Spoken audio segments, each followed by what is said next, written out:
Hello दोस्तों, आज अपन study करेंगे shading of the deciduous tooth के बारे में। ठीक है, ये थोड़ा इम्पोर्टेंट टॉपिक है और या आगे जो थर्ड ईयर में या फिर फाइनल ईयर में थोड़ा इम्पोर्टेंट टॉपिक हो जाता है, तो इसको पढ़ना ज़रूरी है। ठीक है, तो अपन पढ़ेंगे इन हेडिंग्स में। पहले अपन पढ़ेंगे डेफिनेशन में के बारे में, बाद में पैटर्न, हिस्टोलॉजी, मैकेनिज्म और क्लिनिकल कंसिडरेशन के बारे में। ठीक है, देखो पहले डेफिनेशन के बारे में पढ़ते हैं। ठीक है, क्या होता है शेडिंग के बारे में? Physiological process resulting in the elimination of the deciduous dentition is called as the deciduous shedding. Okay, हमारे जो डेंटिशन में क्या होता है, दो सेट का टीथ होता है। एक तो प्राइमरी सेट है या फिर डेसिडस सेट बोल दो, दूसरा सेट क्या होता है, सेकेंडरी सेट में परमानेंट टीथ आता है। ठीक है, ये तो हो गया अपना डेफिनेशन। दूसरा क्या आता है, पैटर्न। पैटर्न में क्या होता है, देखो during the shedding of the deciduous teeth resorption of the root is going to occur by the deciduous teeth caused by pressure exerted by the permanent. ठीक है, सपोज कर लो कि ये जो यहाँ पे एक डेसिडस टूथ है, ठीक है, और ये जो डेसिडस मोलर टीथ बोलो, ठीक है, और ये परमानेंट प्रीमोलर, ठीक है, इसका जो है हमको शेडिंग करना है। ठीक है, during the shedding of the deciduous teeth resorption of the root occurs of the deciduous teeth. इस जो डेसिडस टीथ है उसका जो रूट होता है ना, इसका रिजॉर्प्शन हो जाएगा, बिकॉज ये जो परमानेंट टीथ है ये इस पर प्रेशर एक्सर्ट करेगा। इतना प्रेशर एक्सर्ट करेगा ना, तो क्या होगा, इसका जो रूट होता है डेसिडस का वो रिजॉर्ब होने लगता है, फाइनली शेडिंग होता है। ठीक है, देखो अभी अपन स्टडी करेंगे कि ये शेडिंग इंसिजस और कैनन में कैसा होता है। ठीक है, होता क्या है कि पहले जो है डेसिडस जो टूथ होता है पहले वो ऐसे नॉर्मल स्टेज में होता है, और ऐसे जैसे ही ये जो परमानेंट टीथ आएगा, पहले इसका जो है रूट को ऐसे लिंगुअली अलाइन हो जाएगा। बाद में एज द टाइम चेंजेस ये आके इसका जो अपाइकल एंड होता है ना डेसिडस टूथ का, तो उस अपाइकल एंड में ऐसे खड़ा हो जाएगा। ठीक है, खड़ा होके क्या होगा, ये जो परमानेंट टूथ है इस डेसिडस टूथ पर प्रेशर एक्सर्ट करेगा। प्रेशर एक्सर्ट करते हुए क्या होगा, डेसिडस टूथ का रिजॉर्प्शन हो जाएगा। इस रूट रिजॉर्ब होते ही क्या हो जाएगा, डेसिडस टूथ एलिमिनेट हो जाएगा। ठीक है, शट ऑफ हो जाएगा। देखो वही लिखा है, थोड़ा ध्यान से पढ़ो। Initially permanent tooth is present lingual to the deciduous tooth. Later, shedding continues. Deciduous tooth comes in apical region of the permanent teeth. When forces are exerted by permanent tooth, it resorbs the deciduous tooth and comes exactly in place of deciduous tooth. ठीक है, लेकिन इसमें क्या होता है, it doesn't occur in the mandibular anteriors. Mandibular anteriors में ये process होगा नहीं। ठीक है, इसकी वजह से क्या होता है, maxillary anteriors, permanent maxillary anteriors erupt lingual to deciduous anteriors. ठीक है, ये जो मैंडिबुलर एंटीरियस होता है डेसिडस एंटीरियस का लिंगुअली अरेंज होने लगता है। ठीक है, देखो अभी शेडिंग इन द मोलर्स के बारे में स्टडी करेंगे। ठीक है, ये जो डेसिडस मोलर होता है ना, ये शेडिंग करते वक्त किस पे रिप्लेस हो जाएगा, शेडिंग होने के बाद परमानेंट प्री मोलर्स में कन्वर्ट हो जाएगा। ठीक है, मतलब क्या होता है, इनकी जगह प्री मोलर आके खड़ा हो जाएगा। ठीक है, resorption occurs at the inner aspect of the root. This area of the initial resorption is replaced by deposition of cementum-like tissue on the root. Okay, जब भी ये जो प्रीमोलर होता है ना, परमानेंट प्रीमोलर रिजॉर्प्शन करता है ना, पहले उसमें सीमेंटम लाइक सब्सटेंस यहाँ पे सिक्रेट करेगा इस रूट पर। ओके, जब ये सिक्रेट करेगा तब क्या होता है, इस जो डेसिडस रूट होता है ना, इसका रिजॉर्प्शन होने लगता है। ठीक है, as the process continue occlusal movement of the premolar occurs. जैसे ही ये सीमेंटम सेक्रेट हो जाएगा तब रिजॉर्प्शन हो जाएगा ऑब्वियसली। देन क्या होता है, प्रीमोलर्स का ऑक्लूजल मतलब आगे आना स्टार्ट हो जाएगा। ठीक है, and premolars is going to come between the two roots of the deciduous root. ठीक है, इन दोनों के रूट के बीच में ये जो प्रीमोलर होता है ना, आने लगता है। ठीक है, further premolar start resorbing the roots of deciduous molars, therefore deciduous molar shed of premolar lies in the place of deciduous molar. ठीक है, देखो अभी अपन स्टडी करेंगे हिस्टोलॉजी के बारे में। हमने पैटर्न स्टडी कर ली, डेफिनेशन भी स्टडी कर ली, अभी अपन स्टडी करेंगे हिस्टोलॉजी के बारे में। ठीक है, देखो जब भी अपन रिजॉर्प्शन के बारे में पढ़ते हैं, डेस्टियस टूथ का जो रूट होता है ना, तो इस उसमें जो एक इम्पॉर्टेंट सेल है जो रोल प्ले करता है वो होता है अपना ऑस्टियोक्लास्टिक सेल्स। यही जो सेल है जो बोन रिजॉर्प्शन में मदद करता है। ठीक है, ये जो सेल है किससे डेराइव होता है? ये डेराइव होता है मोनोसाइट से। ठीक है, these are the cells responsible for removing the dental hard tissues like enamel. ठीक है, यही जो सेल है जो हार्ड टिश्यू होता है ना लाइक इनामल, इसको रिजॉर्व करने में मदद करता है। ठीक है, देखो ये एक सेल है, ठीक है, मल्टी न्यूक्लिएटेड जाइंट सेल्स बोल दो। एक ओडोंटोक्लास्टिक सेल है, ये अपना डेस्टियस टूथ का रूट है। ठीक है, इस पे आके चिपक गया, अटैच हो गया। ठीक है, इनमें बहुत सारे न्यूक्लिया है, इसको अपन बोलते हैं मल्टी न्यूक्लिएटेड जाइंट सेल्स। ठीक है, so this odontoclast are the multi nucleated giant sales.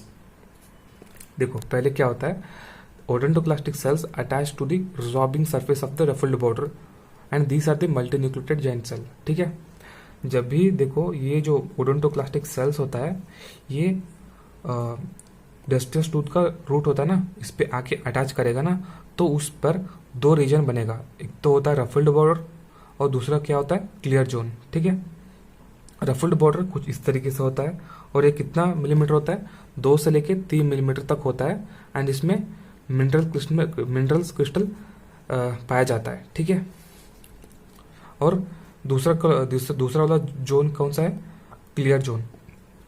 इसमें क्या होता है, कुछ भी ऑर्गेनल्स वगैरह नहीं होता, एंडोप्लाज्मिक रेटिकुलम बोल दो, गोल्जी अपैरेटस बोल दो, कुछ भी होता नहीं है, लेकिन 2 फिलामेंट्स हमें देखने को मिलता है। क्या फिलामेंट्स है, एक्टिन और मायोसिन। एक्टिन फिलामेंट्स हमें देखने को मिलता है और मायोसिन फिलामेंट्स हमें देखने को मिलता है। और ये जो फिलामेंट्स है सेल को रिजॉर्बिंग सरफेस ऑफ द बोन होता है ना, मतलब इस रूट पे अटैच करने का मदद करता है बस। ठीक है, देखो वही लिखा है, ruffled border are 2 to 3 millimeter in thickness and they contain mineral crystals in them. And clear zone, it is devoid of any organelles but they contain actin and myosin filaments and they help in the attachment of cell to the resorbing surface. ठीक है, देखो इतना हो गया। देखो जब भी हम ऑस्टियोक्लास्टिक सेल्स के बारे में स्टडी करते हैं ना, उस पर HLA-DR पॉजिटिव सेल्स करके कुछ सेल्स होता है ना, उस पर अटैच होने लगता है। तो इसका जो रोल क्या है भाई, तो वही स्टडी करते हैं अपन आगे में। देखो सपोज कर लो कि ये जो है ना डेस्टियस रूट है, ठीक है, ये अभी रिजॉर्व होने वाला है। तो रिजॉर्व होने के लिए पहले जो सेल है वो मदद करता है ओडोंटोक्लास्टिक सेल्स। ओडोंटोक्लास्टिक सेल के ऊपर कुछ स्ट्रक्चर एसोसिएटेड होता है, वो होता है HLA-DR पॉजिटिव सेल्स। सो ये क्या होता है, they form the cementoblastic cells on the tooth surface and then they lay down the cementum like tissue over the resorbed surface। ठीक है, ये करता क्या है कि जो सीमेंटम लाइक सेल्स होता है ना उसको सेक्रेट करता है, मतलब सीमेंटोब्लास्ट। ठीक है, बाद में सीमेंटोब्लास्ट सीमेंटम सेक्रेट करता है, सेक्रेट करने के बाद क्या होता है, रिजॉर्प्शन होने लगता है। ठीक है, देखो ये रिजॉर्ब होने से पहले कुछ एक्सप्रेशन होता है, वो क्या होता है, रैंकेल एक्सप्रेशन। ठीक है, देखो सपोज कर लो कि ये टूथ है ना, डेस्टियस टूथ, अभी ये बोनी सॉकेट है और ये पेरिडोंटल लिगामेंटल फाइबर्स है। ठीक है, वहां पे क्या होता है, रैंकल सेल्स पाया जाता है कुछ इस तरीके से। In the periodontal cells ligamental cells excess RANKL antigen cells are present. ये रहने की वजह से क्या होता है, ये नंबर ऑफ ओडोंटोक्लास्टिक सेल्स को ज्यादा बढ़ा जाता है। ठीक है, ओडोंटोक्लास्टिक जो सेल्स होता है ना उसको ज्यादा इंक्रीज करता है, उसके वजह से क्या होता है, टूथ का रिजॉर्व होता है। ठीक है, देखो अभी जो ओडोंटोक्लास्टिक सेल्स है हमारी जो टूथ में 2 जगह पे मिलता है। ठीक है, एक तो होता है सिंगल रूटेड टूथ में, वो भी रूट के सरफेस पर, और multi rooted tooth like premolars और मोलर्स में। एक तो होता है पल्प चेम्बर और दूसरा रूट कैनाल में हमें देखने को मिलता है ओडोंटोक्लास्टिक सेल्स। ठीक है, पल्प चेम्बर में मेनली प्रीडेंटिन में हमें मेजरली देखने को मिलता है ओडोंटोक्लास्टिक सेल्स, जो कि रिजॉर्प्शन करता है। देखो होता क्या है कि इतना हो गया अपना रिजॉर्प्शन के बारे में। अभी क्या होता है, फेज ऑफ रिपेयर, ये एक फेज है जो कि थोड़ा बहुत रिपेयर भी होने लगता है, ठीक है। Cementoblastic cells, cementoblast like cells, they lay down a layer of collagenous matrix, ठीक है। हमने स्टडी किया कि यहाँ पे क्या होता है, सीमेंटोब्लास्ट सेल्स क्या करता है, सीमेंटम सेक्रेट करता है, ठीक है।